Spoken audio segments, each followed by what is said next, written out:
Hi everyone, this is Ryan Hoyme, aka Massage Nerd, and also Director of Social Media for Bon Batel. And today we have Karen Hobson. Hi. Welcome. Thank you. So, how'd you get involved in massage?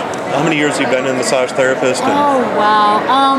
Well, I started back, actually it probably goes back a lot longer than I'd care to admit.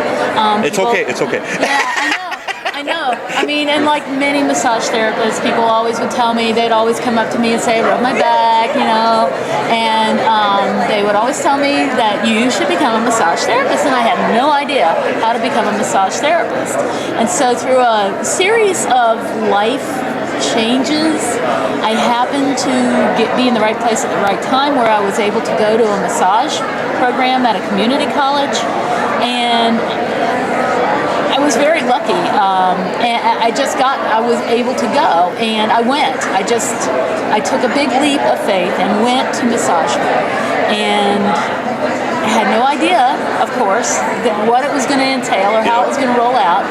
And so that was back in 1997, and in 1999 I graduated from Hobson Technical College out in Nelsonville, Ohio, and became licensed in that same year and started working with people, and I've been doing massage ever since. Yeah, I went to school in 97 too and stuff, so yeah, and it was scary because you think massage, all you do is put some oil in the body, but there's so much more. And you don't realize until you get into it just how much science there is behind it and how deep the learning is. And in Ohio, we used this huge book that was about maybe this thick at the time. I can't remember. I used to get a crick in my neck from carrying the thing around. Yep. And so what happens is all the cranial nerves you have to learn, all these other things. Yeah. And it's amazing how much you have to learn, and I didn't realize when I got into it. And a lot of our students, actually, 'cause I teach, a lot of our students don't realize how deep it's going to get and how much science there is. And it's just, it's really kind of tough. It's kind of tough. And did you work in the field for a while then too? 7 years I had a private practice. Okay. I had a clinic in Lancaster, Ohio, where I started out working by myself, and then eventually I hired in massage therapists to work with me, to work with my clientele, and eventually I turned that over to somebody else, and it's just... but it was about in my 6th year that I started teaching. So. Okay. And what do you love about teaching? I love it when the light goes on. Yeah. I love it when the light goes on, and my light goes on when their light goes on. It's like if I get that explanation just right, and somebody who was really banging their head up against the wall wasn't getting something. And I love teaching A&P, which is, oddly enough, I didn't realize there was so much science, and now I love teaching A&P. Yep. Because that when the light goes on, when they're learning A&P, and they start to understand how it all works together, just that moment is...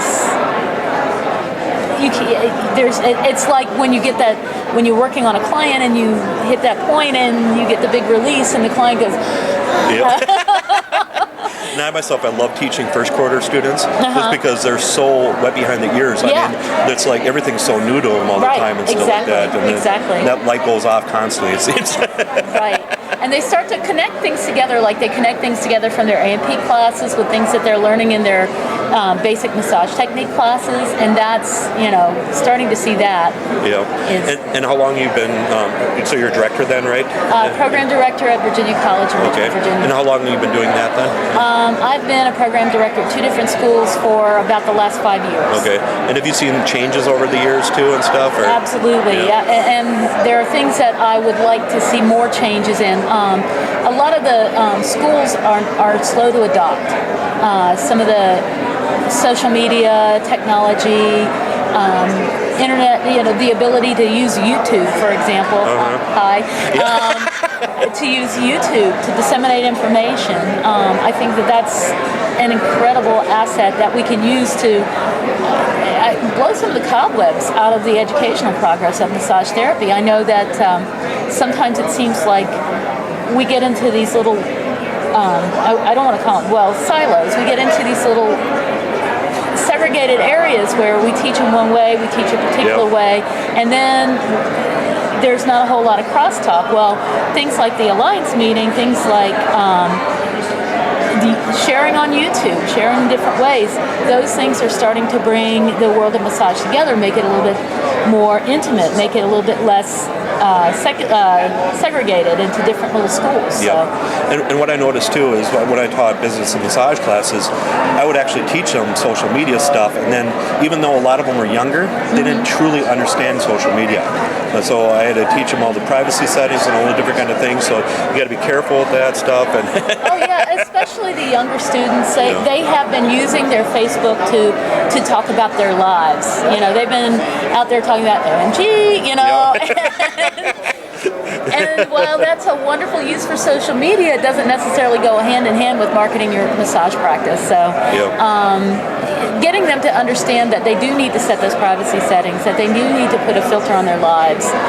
Sometimes for the younger ones who are used to sharing everything, and this is a real difference in the millennial students, they love to share everything about their lives. And it's kind of actually hard to keep them from sharing. They kind of overshare a little bit. But the thing that I've seen in the last couple of years that I didn't see before is the students are really starting to take the bull by the horn, so to speak, and actually use the social media. I've got a group of students at my school that take pictures of things that go on in class, and they put them up on a little Facebook page. And to me, that's really great, because when they're sharing that information between themselves, it's so much more meaningful to them.